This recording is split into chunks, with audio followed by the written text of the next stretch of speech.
Hello everybody and welcome back. Today we're going to be talking about the LEGO Star Wars UCS Millennium Falcon. I'm going to be giving you my personal opinion on this set and sort of give you a recommendation on whether or not you should pick up this set before it retires.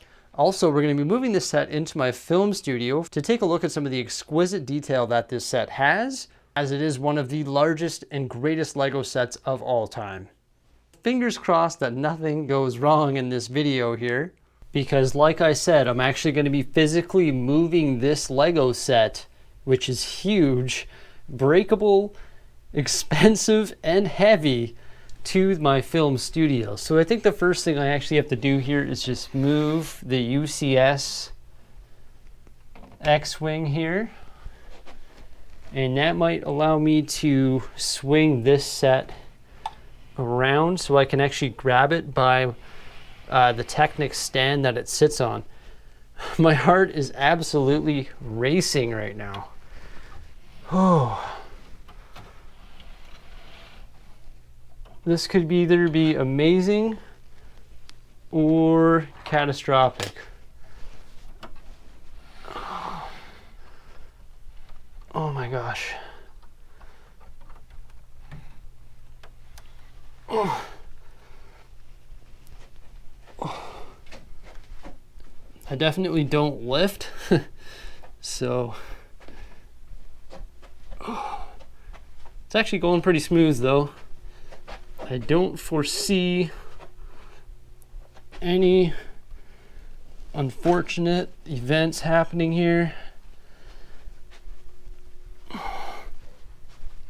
There's actually a few different reasons why I wanted to move this LEGO set. Primarily is because I wanted to actually have a look at it. I don't really look at it quite often, so sometimes I make videos about things just so I can learn more about the building techniques and more about the LEGO set.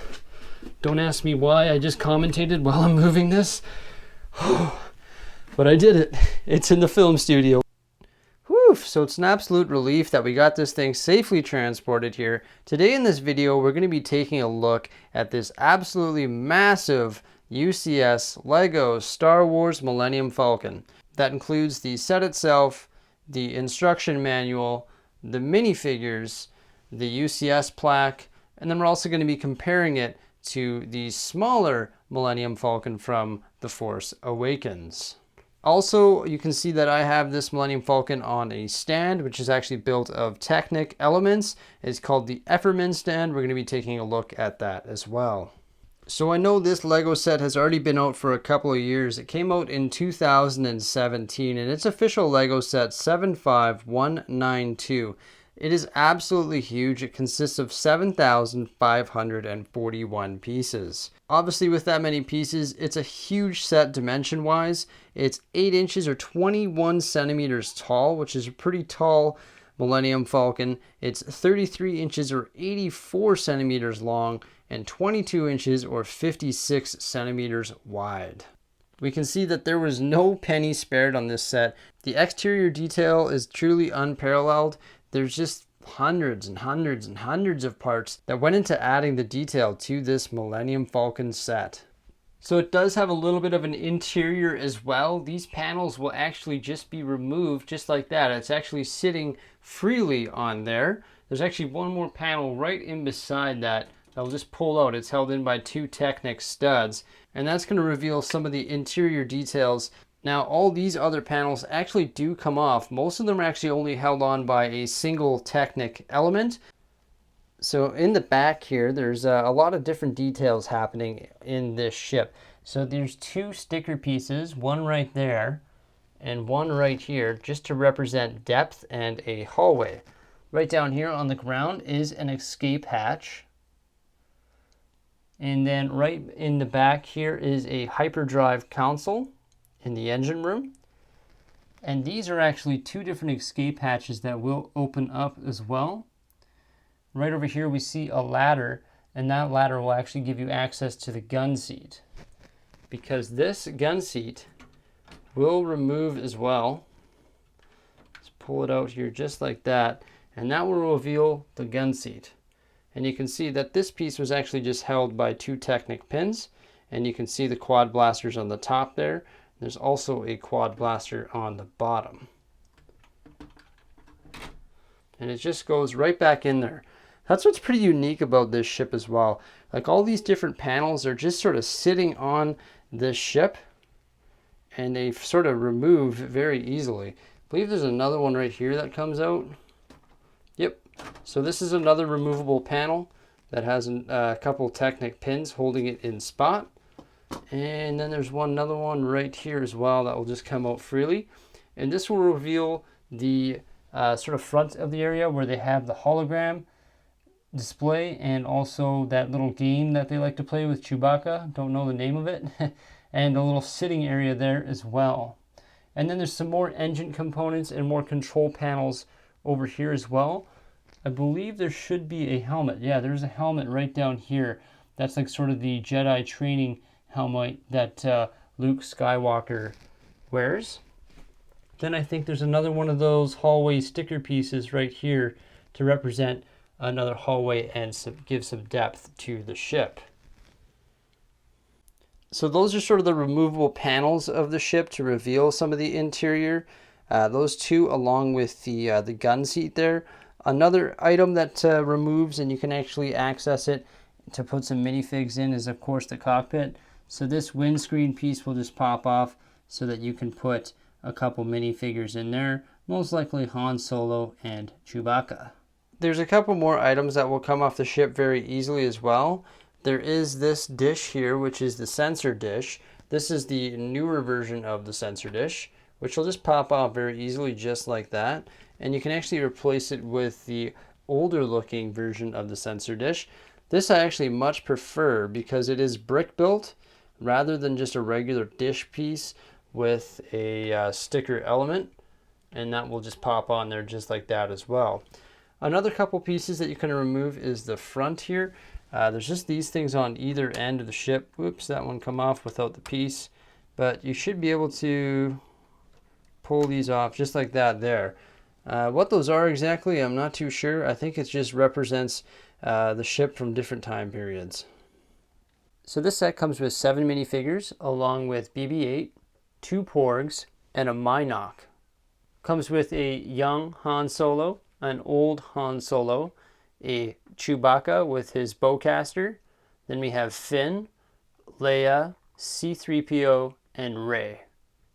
Now, in my opinion, the only 2 minifigures that this set is missing is Ben Kenobi and, of course, Luke Skywalker.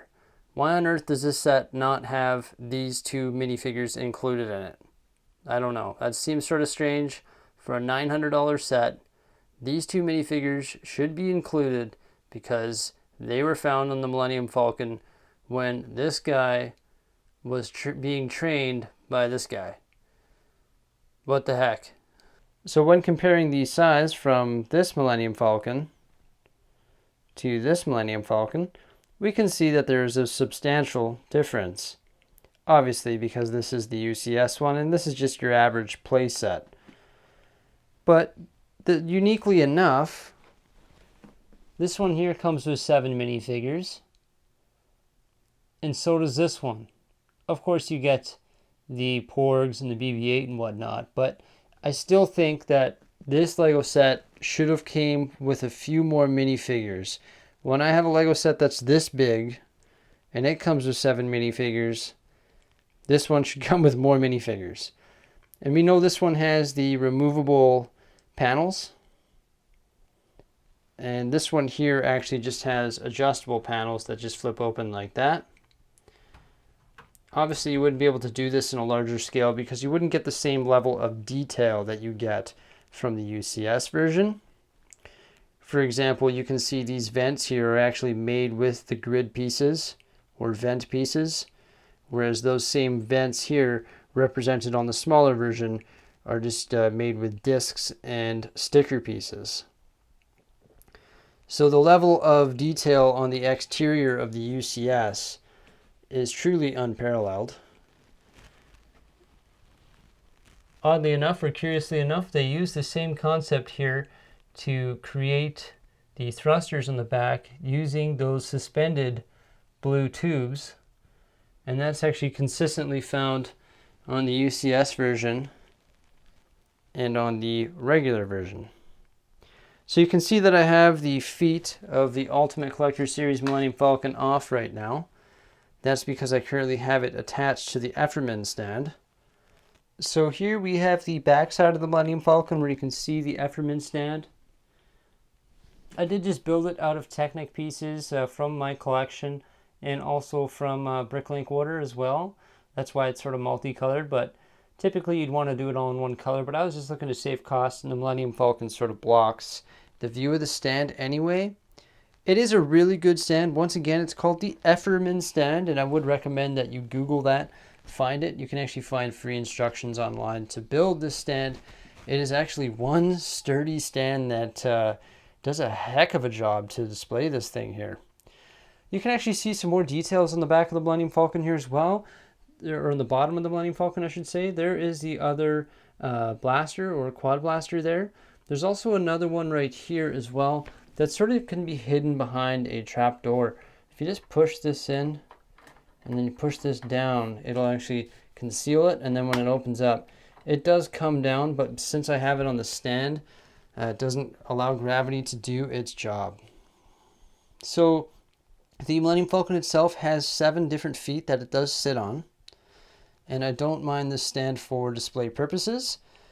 I do plan on eventually building a coffee table to display this in, sort of like a shadow box coffee table, and build a scene around it once I get a bigger place that has sort of a bigger room from in my living room where my TV is, so I can build a coffee table or a TV table around this thing.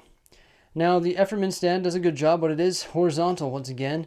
I'm having a hard time putting these panels back on right now because something shifted when I took them off, and I think that was caused because the Lego set itself is on a slant when it's sitting on the stand. But overall, a really good stand to use. I know there is acrylic stands that you can use as well. This is the UCS specifications card for this massive Millennium Falcon Lego set. Has all the specifications of the Millennium Falcon. Maximum speed in the atmosphere looks like is 1,050 kilometers an hour. Huh, it's an interesting fact. Feel free to pause the video there and read all the facts about this Millennium Falcon. Clearly this Lego set comes with a huge instruction manual. You can see the size of it. I really like how it has the coils. Also a harder front cover than your average instruction manual.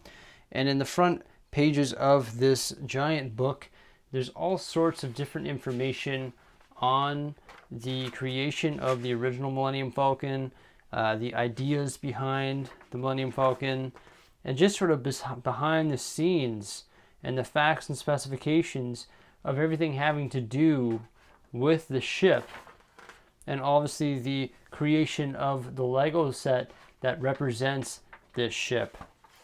So this set actually offers a lot more information about the creation of this from sort of idea to where it is now, and also shows all the different Millennium Falcons that we've had throughout the ages built in Lego.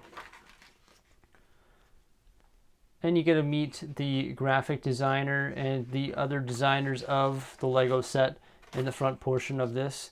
And of course it's going to repeat itself in all sorts of different languages.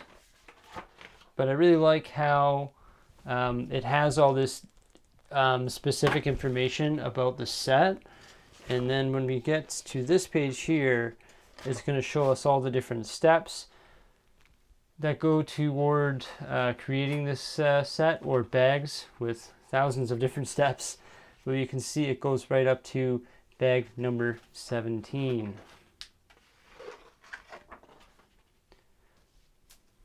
So ultimately, if you're a fan of Star Wars and a fan of giant Lego sets or Lego in general, and you got the cash kicking around, I'd probably recommend that you get this Lego set. I know, like I said, it came out in 2017. I'm not too sure how long the Lego group plans on having it around for, but you'd hate to have it sort of disappear off the shelves and then pay a premium for it, just like the old UCS set that came out a number of years ago. Or if you're not a huge fan of Star Wars, or you're a little bit of a fan of Star Wars, or you don't have enough money kicking around, then go ahead and get a smaller Millennium Falcon. I know they have the Kessel Run Millennium Falcon available right now. But in general, I'm a huge fan of this. I know it retails for around $900 here in Canada and $800 in the United States, but I think it's worth the investment. I think it'll hold its value moving into the future. And it's an amazing build. It's got some amazing features. It's not the best playset. It is quite fragile. It's more of a display piece. It does have some minifigures, 7 of them, plus the 4 little guys there. And I do think that they could have done a better job on adding a few more minifigures on such a big, expensive Lego set.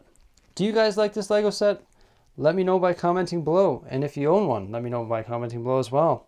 Thanks a lot for the view, guys. I really do appreciate it. Stay tuned for some more great stuff here on my YouTube channel, and we'll see you again in the not so distant future. Bye for now.